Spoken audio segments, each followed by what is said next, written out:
ആകാശവാണി. നമസ്കാരം. പ്രത്യേക വാർത്താ ബുള്ളറ്റിൻ വായിക്കുന്നത് അനിൽകുമാർ. വ്യോമയാന മേഖലയുമായി ബന്ധപ്പെട്ട നയരൂപീകരണത്തിന് ഏവിയേഷൻ ഉച്ചകോടി വേദിയാകുമെന്ന് മുഖ്യമന്ത്രി പിണറായി വിജയൻ. പ്രഥമ കേരള ഏവിയേഷൻ ഉച്ചകോടി കൊച്ചിയിൽ ഉദ്ഘാടനം ചെയ്യുകയായിരുന്നു അദ്ദേഹം. വ്യോമയാന ചർച്ചകളിൽ കേരളത്തിന്റെ പ്രാതിനിധ്യം ഉറപ്പുവരുത്താനും നിക്ഷേപം പ്രോത്സാഹിപ്പിക്കാനും ഉച്ചകോടി പ്രയോജനപ്പെടുമെന്നും മുഖ്യമന്ത്രി പറഞ്ഞു. സംസ്ഥാന സർക്കാർ ജീവനക്കാർക്കും അധ്യാപകർക്കും 1 ഗഡു ക്ഷാമബത്ത അനുവദിച്ചു. സർവീസ് പെൻഷൻകാർക്കുള്ള ക്ഷാമാശ്വാസവും 1 ഗഡു അനുവദിച്ചിട്ടുണ്ടെന്ന് ധനമന്ത്രി കെ എൻ ബാലഗോപാൽ അറിയിച്ചു. സെപ്റ്റംബർ 1 ലഭിക്കുന്ന ശമ്പളത്തിനും പെൻഷനുമൊപ്പം പുതിയ ആനുകൂല്യവും ലഭ്യമാകും. ക്ഷേമ പെൻഷൻ ഗുണഭോക്താക്കളുടെ വാർഷിക മസ്റ്ററിംഗിനുള്ള സമയപരിധി സെപ്റ്റംബർ 10 വരെ നീട്ടിയതായി മന്ത്രി കെ എൻ ബാലഗോപാൽ. അക്ഷയ കേന്ദ്രങ്ങൾ വഴി സാമൂഹ്യ സുരക്ഷാ ക്ഷേമനിധി പെൻഷൻ ഗുണഭോക്താക്കൾക്ക് മസ്റ്ററിംഗ് നടത്താനാകും. സപ്ലൈകോ സൂപ്പർ മാർക്കറ്റുകളിൽ നാളെ കേര വെളിച്ചെണ്ണ ലിറ്ററിന് 445 രൂപ നിരക്കിൽ ലഭിക്കും. ഒരു ദിവസത്തേക്കുള്ള പ്രത്യേക വിലക്കുറവാണിത്. വെളിച്ചെണ്ണയ്ക്ക് അനിയന്ത്രിതമായി വില ഉയർന്ന സാഹചര്യത്തിലാണ് പ്രത്യേക ഓഫർ. സംസ്ഥാനത്തെ എല്ലാ റേഷൻ ഗുണഭോക്താക്കളും അർഹമായ വിഹിതം യഥാസമയം കൈപ്പറ്റേണ്ടതാണെന്ന് ഭക്ഷ്യ പൊതുവിതരണ വകുപ്പ്. ഓഗസ്റ്റ് മാസത്തിലെ വിഹിതവും സ്പെഷ്യൽ അരിയും അടുത്ത മാസം 4 വരെ കൈപ്പറ്റാം. ദേശീയ ആരോഗ്യ കുടുംബക്ഷേമ മന്ത്രാലയത്തിനു വേണ്ടി national institute of mental health and neuro science നടത്തുന്ന ദേശീയ മാനസികാരോഗ്യ സർവേയുടെ 2ാം ഘട്ടം കേരളത്തിൽ ഉടൻ ആരംഭിക്കുമെന്ന് മന്ത്രി വീണ ജോർജ്. ആലപ്പുഴ സർക്കാർ മെഡിക്കൽ കോളേജിലെ സൈക്കാട്രി വിഭാഗവും കമ്മ്യൂണിറ്റി മെഡിസിൻ വിഭാഗവുമാണ് സർവേക്ക് നേതൃത്വം നൽകുക. അമീബിക് മസ്തിഷ്ക ജ്വരത്തിനെതിരെ ആരോഗ്യവകുപ്പ് ജാഗ്രത ശക്തമാക്കി.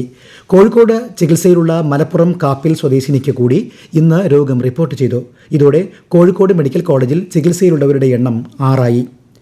കുട്ടനാട്ടിൽ മത്സ്യകൃഷി വികസനം ലക്ഷ്യമിട്ട് കേന്ദ്ര സർക്കാർ പരീക്ഷണാടിസ്ഥാനത്തിൽ പദ്ധതി നടപ്പാക്കുമെന്ന് കേന്ദ്ര ഫിഷറീസ് സഹമന്ത്രി ജോർജ് കുര്യൻ. കേന്ദ്രമന്ത്രിയുടെ അധ്യക്ഷതയിൽ സമുദ്ര മത്സ്യ ഗവേഷണ സ്ഥാപനത്തിൽ ചേർന്ന യോഗത്തിലാണ് ഇത് സംബന്ധിച്ച തീരുമാനമുണ്ടായത്. സംയോജിത മത്സ്യകൃഷി, കൂട് മത്സ്യകൃഷി, ഒരു മത്സ്യം ഒരു നെല്ല് തുടങ്ങിയ രീതികൾ അടങ്ങുന്നതാണ് പദ്ധതി. 2024-25 സാമ്പത്തിക വർഷത്തിൽ ഇന്ത്യ $7.45 ബില്യൺ സമുദ്രോൽപ്പന്ന കയറ്റുമതി നടത്തിയതായി സമുദ്രോൽപ്പന്ന കയറ്റുമതി വികസന അതോറിറ്റി ചെയർമാൻ DV സ്വാമി. ശീതീകരിച്ച ചെമ്മീനായിരുന്നു രാജ്യം കയറ്റുമതി ചെയ്തതിൽ ഏറ്റവും കൂടുതലെന്നും അദ്ദേഹം കൊച്ചിയിൽ വാർത്താസമ്മേളനത്തിൽ അറിയിച്ചു. BJP സംസ്ഥാനതല ശില്പശാല കേന്ദ്ര സഹമന്ത്രി ജോർജ് കുര്യൻ ഉദ്ഘാടനം ചെയ്തു. പാർട്ടിയുടെ കേരള പ്രഭാരി പ്രകാശ് ജാവ്ദേക്കർ, സംസ്ഥാന അധ്യക്ഷൻ രാജീവ് ചന്ദ്രശേഖർ തുടങ്ങിയവരും സംസ്ഥാന നേതാക്കന്മാരും ശില്പശാലയിൽ പങ്കെടുക്കുന്നുണ്ട്. പ്രധാനമന്ത്രി നരേന്ദ്രമോദിയുടെ 4 ദിവസത്തെ ജപ്പാൻ ചൈന സന്ദർശനത്തിന് ഈ മാസം 29 തുടക്കമാകും. 15ാമത് ഇന്ത്യ ജപ്പാൻ വാർഷിക ഉച്ചകോടിയിൽ അദ്ദേഹം പങ്കെടുക്കും. പര്യടനത്തിന്റെ 2ാം പാദത്തിൽ ഈ മാസം 31 മുതൽ അടുത്ത മാസം 1 വരെ പ്രധാനമന്ത്രി ചൈന സന്ദർശിക്കും. 134ാമത് ഡ്യൂറന്റ് കപ്പ് ഫുട്ബോൾ കിരീടം നോർത്ത് ഈസ്റ്റ് യുണൈറ്റഡിന്. ഫൈനലിൽ ഡയമണ്ട് ഹാർബർ FCയെ 1-6 ഗോളുകൾക്കാണ് പരാജയപ്പെടുത്തിയത്. കേരള ക്രിക്കറ്റ് ലീഗിൽ ഇന്ന് നടന്ന ആദ്യ മത്സരത്തിൽ ആലപ്പി റിപ്പിൾസിനെതിരെ കൊച്ചി ബ്ലൂ ടൈഗേഴ്സിന് 34 റൺ ജയം. 2ാം മത്സരത്തിൽ ടോസ് നേടിയ കാലിക്കറ്റ് ഗ്ലോബ് സ്റ്റാർസ് തൃശൂർ ടൈറ്റൻസിനെ ബാറ്റിംഗിന് അയച്ചു. അമേരിക്കയിലേക്കുള്ള തപാൽ സേവനങ്ങൾ ഈ മാസം 25 മുതൽ താൽക്കാലികമായി നിർത്തിവച്ച ഇന്ത്യ $800 വരെ വിലയുള്ള സാധനങ്ങൾക്കുണ്ടായിരുന്ന ഡ്യൂട്ടി ഫ്രീ ഇളവ് പിൻവലിക്കാനുള്ള അമേരിക്കയുടെ ഉത്തരവിനെ തുടർന്നാണ് തപാൽ വകുപ്പിന്റെ തീരുമാനം. ആർമി റിക്രൂട്ട്മെന്റ് റാലി അടുത്ത മാസം 10 മുതൽ 16 വരെ ഇടുക്കി നെടുങ്കണ്ടം ഹൈ ആൾട്ടിറ്റ്യൂഡ് സ്റ്റേഡിയത്തിൽ നടക്കും. തിരുവനന്തപുരം, കൊല്ലം, പത്തനംതിട്ട, ആലപ്പുഴ, കോട്ടയം, ഇടുക്കി, എറണാകുളം എന്നീ 7 ജില്ലകളിലെ ഉദ്യോഗാർത്ഥികൾക്കാണ് റാലി.